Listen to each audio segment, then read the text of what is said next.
નમસ્કાર ખેડૂત મિત્રો. તો ખેડૂત મિત્રો, આજે આપણે આમાં કયા કયા સાધનોની અરજી ચાલુ થવાની છે તેની ફોટા સાથેની ઓળખ અને પરિચય લઈશું, અને બાદમાં કયા ઘટકમાં બિલ અપલોડ કરવાના થાય છે અને શેમાં બિલ નથી અપલોડ કરવાના તેની વિશેની માહિતી લઈશું. બાદમાં કયા કયા સાધનની કાગળોની જરૂરિયાત રહેશે અને અરજી જમા કરાવવા બાબતે આપણે આમાં ચર્ચા કરીશું. અને બાદમાં જે આપણે આમાં આગળ ચર્ચા કરવાના છે તે મુદ્દાની, તો અરજી ક્યારે ચાલુ થશે અને છેલ્લી તારીખ કઈ નક્કી કરવામાં આવેલી છે તે બાબતે ચર્ચા કરશું. અને તે ચર્ચા થયા બાદ આપણે આગળ આઈ ખેડૂત પોર્ટલમાં અરજી જમા કરાવ્યા બાદ તેમાં આગળ શું કાર્યવાહી કરવામાં આવી છે, એટલે કે આપણી અરજી ઉપર આગળ શું કાર્યવાહી કરવામાં આવી છે તે બાબતની ચર્ચા કરીશું. અને બાદમાં સબસિડી કઈ રીતે મંજૂર કરવામાં આવે છે તેના વિશે ટૂંકી માહિતી લઈશું. અને અરજી કરતી વખતે કઈ કઈ બાબતોનું ધ્યાન રાખવું પડે ખાસ તે બાબતે આપણે થોડીક ચર્ચા કરીશું, કારણ કે તેમાં ઘણી ખરી ભૂલો થતી હોય છે. અને કયા સાધનોમાં કેટલી સહાય નક્કી કરવામાં આવે છે તેના વિશે ટૂંકી થોડીક ચર્ચા કરી લઈશું આપણે આ વિડીયોમાં જ તે. અને બાદમાં આગળ જે આપણે મુખ્ય મુદ્દાની ચર્ચા કરવાની છે તે અરજીમાં નાના સીમાંત મોટા ખેડૂત તેમજ જાતિમાં કઈ રીતે માહિતી સિલેક્ટ કરવી તેના વિશેની આપણે ચર્ચા કરીશું વિડીયોમાં, કે ભાઈ કયા ખેડૂત હોય તો કેટલી જમીન હોય તો તેના વિશે ચર્ચા કરીશું. અને સબસિડી કઈ રીતે નક્કી કરવામાં આવે છે અને ખેડૂતના ખાતામાં કઈ રીતે સહાય આપવામાં આવે છે તે બાબતની ચર્ચા પણ આપણે આ વિડીયોમાં કરવાના છીએ. તો આ ખેડૂત પોર્ટલમાં જે હાલ 2025માં જે ચાલુ થવાની છે તેના વિશે ચર્ચા આપણે આ વિડીયોમાં કરવાના છીએ. તો સૌપ્રથમ આપણે જે આમાં સાધનોનો પરિચય લેવાનો છે તેના વિશેની ચર્ચા આપણે સૌપ્રથમ આમાં ચાલુ કરીશું. તો આપણે તેમાં વિડીયોમાં આગળ વધીએ અને વન બાય વન આપણે જે સાધનો છે આ ખેડૂત પોર્ટલમાં તેની કયા કયા સાધનોની અરજી ચાલુ થવાની છે તેના વિશે આપણે ચર્ચા કરતા જઈએ. સૌપ્રથમ સ્પ્રે પંપ, એટલે કે દવા છાંટવાના પંપ માટે અરજી ચાલુ થવાની છે. પછી તાડપત્રી માટે પણ અરજી ચાલુ થવાની છે. અને પંપ સેટ, એટલે કે સબમર્સિબલ અને ડીઝલ એન્જિન માટે પણ આ ખેડૂત પોર્ટલ ઉપર અરજી ચાલુ થવા માટેની છે. પછી પીવીસી પાઇપલાઇન, જે પીવીસી પાઇપલાઇન આવે 2 અને 3 એની પણ, અને ખુલ્લી પાઇપલાઇન એટલે કે જેને આપણે કાળો શીંગડો કહીએ છીએ તે. પછી પશુ સંચાલિત વાવણીઓ, તેની અરજી પણ ચાલુ થવાની છે. સોલાર લાઇટ ટ્રેપ, એટલે કે જીવાત માટેના નિયંત્રણ માટેની લાઇટ. પછી ચાપ કટર, એટલે પશુ માટે ચારો કાપવા માટેનું ચાપ કટર. પછી વિનોવિંગ ફેન, એટલે કે ઉપણવા માટેના પંખાની પણ અરજી ચાલુ થવાની છે. વ્હીલવો, એટલે કે ખેડ કરવા માટેનું સાધન છે તેની સાયથ, એટલે કે કાપણી માટેનું માનવ સંચાલિત સાયથ સાધન. પછી સાદું જે લેન્ડ લેવલર આવે છે જમીન સમતલ કરવાનું તેની. પછી કલ્ટિવેટર, એટલે કે જેને આપણે દાંતી કહીએ છીએ તે. ચાપ કટર, ટ્રેક્ટર ઓપરેટર જે આવે છે તે. પછી ટ્રેક્ટર ઓપરેટર સ્પ્રેયર. પછી પ્લાવ, તમામ પ્રકારના જે પ્લાવ હોય તેના માટેની પણ અરજી ચાલુ થનારી છે. પછી પ્લાન્ટરની પણ અરજી ચાલુ થશે. પાવર થ્રેશર, હલર જેને આપણે દેશી ભાષામાં કહીએ છીએ તે. બ્રશ કટર, જે કાપવા માટેનું આવે છે તેનું. પછી રિઝર્વ બંડ ફોર્મર, ફરો ઓપનર, એટલે કે જેને આપણે પાળા બાંધવા માટે ઉપયોગ લઈએ છીએ. રોટરી પાવર ટીલર, તેનું પણ અરજી ચાલુ થશે. રોટાવેટર માટેની પણ અરજી ચાલુ થનારી છે. પછી વાવણીઓ, એટલે કે ઓટોમેટિક સીડ કમ ફર્ટિલાઇઝર ડ્રીલની પણ અરજી ચાલુ થશે. એરો રાપ તમામ પ્રકારની તેની પણ અરજી ચાલુ થનાર છે. પછી કમ્બાઇન હાર્વેસ્ટ, એટલે કે મોટું જે આવે છે તેનું પણ. બેલર, એટલે કે જે નાસડી બાંધવા માટેનું મશીન આવે છે તેની પણ. લેઝર લેન્ડ રોવર, જમીન સમતલ કરવા માટે. પછી મોબાઈલ શેડર, એટલે કે સાંઠીઓને એવું કાપવા માટે જે સાધન આવે છે તે. રિપેર બ્લાઇન્ડર તમામ પ્રકારના તેની પણ અરજી ચાલુ થનાર છે. પછી પાવર ટીલર, તેના માટેની પણ અરજી ચાલુ થનાર છે. પોસ્ટ હાર્વેસ્ટના સાધનોમાં ગ્રાઉન્ડ ડિગર ની અરજી, પોટેટો ડિગર. પછી આગળ જે આપણે પોસ્ટ હોલ ડિગરની અરજી ચાલુ થનાર છે. અને ટ્રેક્ટરનું મુખ્ય ઘટક જે છે તો ટ્રેક્ટર માટે પણ અરજી ચાલુ. તો આ વખતે જે અરજી કયા સાધનોમાં અગાઉથી જ તે કોઈ પણ પ્રકારના સાધનોની ખરીદી કરવાની નથી. અને આ દર્શાવેલા તમામ સાધનો માટે મોબાઈલ માટે અરજી ચાલુ થનાર છે. અને તેમાં અરજીમાં મંજૂરી મળ્યા બાદ જ ખરીદી કરવાની રહેશે. એટલે કે ટોટલ લગભગ 1 મહિના ઉપર અરજી કરવા માટે ચાલુ રહેવાનું છે. તેથી તમામ ખેડૂત મિત્રોએ આમાં શાંતિથી અરજી કરવાની છે. અને ડ્રો સિસ્ટમથી જ તે અગાઉ જે સિસ્ટમ હતી તે સિસ્ટમ આમાં અમલીકરણ બનાવેલી છે.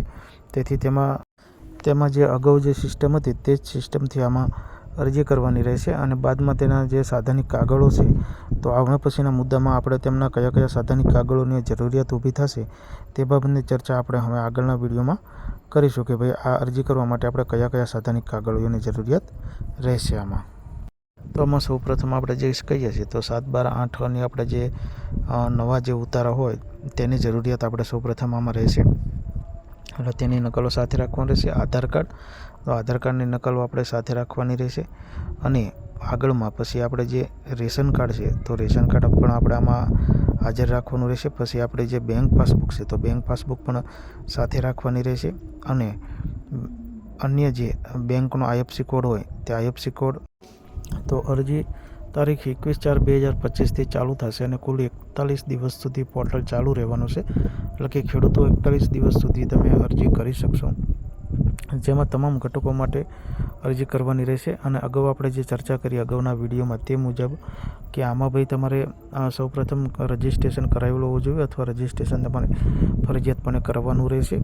તો 41 દિવસ સુધી અરજી કરાવી શકશો. અને અરજી બાદમાં ગ્રામ સેવક અથવા ખેતીવાડીની ઓફિસે તમારે જમા કરાવવાની રહેશે, જેમાં અરજી સાથે જે કંઈ પણ સાધનિક કાગળિયાઓની જરૂરિયાત હોય આપણે અરજી કરતી વખતે જે માહિતી અંદર નાખેલી હોય તે તમામની ઝેરોક્સ કોપી લઈ અને સહી કરી અને 7 દિવસની અંદર ગ્રામ સેવક અથવા ખેતીવાડીની ઓફિસે આ અરજી જમા કરાવવાની રહેશે.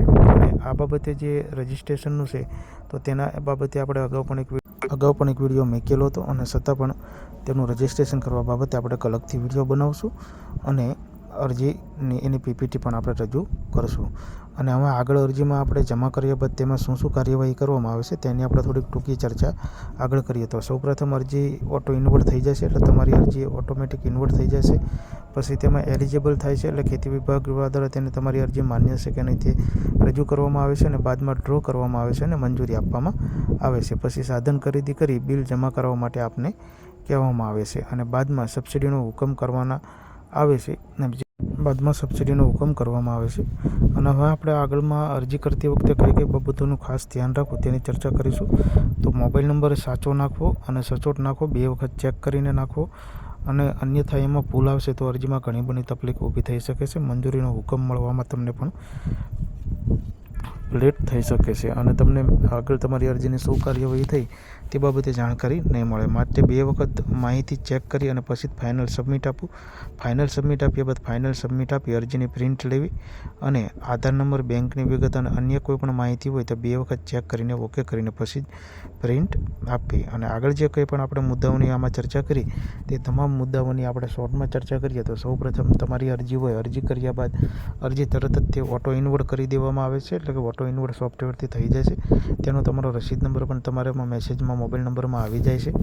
બાદમાં ગ્રામ સેવક અને ખેતીવાડી વિભાગ દ્વારા તમારી અરજીની પાત્રતા ધરાવે છે કે કેમ તે બાબતે એલિજિબલ કરવામાં આવે છે.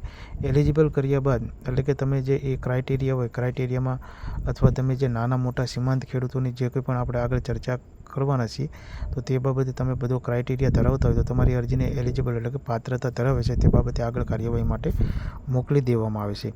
અને પછી તેના દ્વારા એ થઈ ગયા બાદ તેનો જે તારીખ હોય તે તારીખના રોજ તેનો ડ્રો કરવામાં આવે છે અને ડ્રોમાં જે અરજી સિલેક્ટ થાય તેને પછી તમને મંજૂરી માટે સિલેક્શન કરવામાં આવે છે અને મંજૂરી પત્ર તમને એનાયત કરવા અથવા તમને આપવામાં આવે છે. અને પછી તમારે તેમાં સાધનોની મર્યાદામાં એના જે દિવસ હોય તેની મર્યાદામાં ખરીદી કરી અને બિલને જમા કરવામાં આવે છે.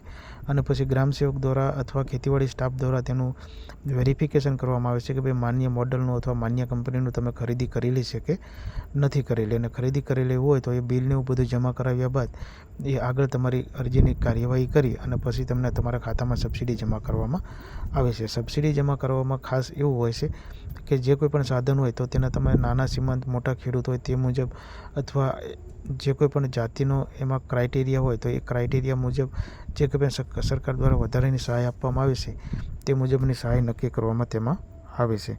અને બાદમાં આગળ પછી તમારી અરજીને પેમેન્ટ અર્થે મોકલી દેવામાં આવશે અને સીધું તમારા ખાતામાં પેમેન્ટ જમા થઈ જાય છે.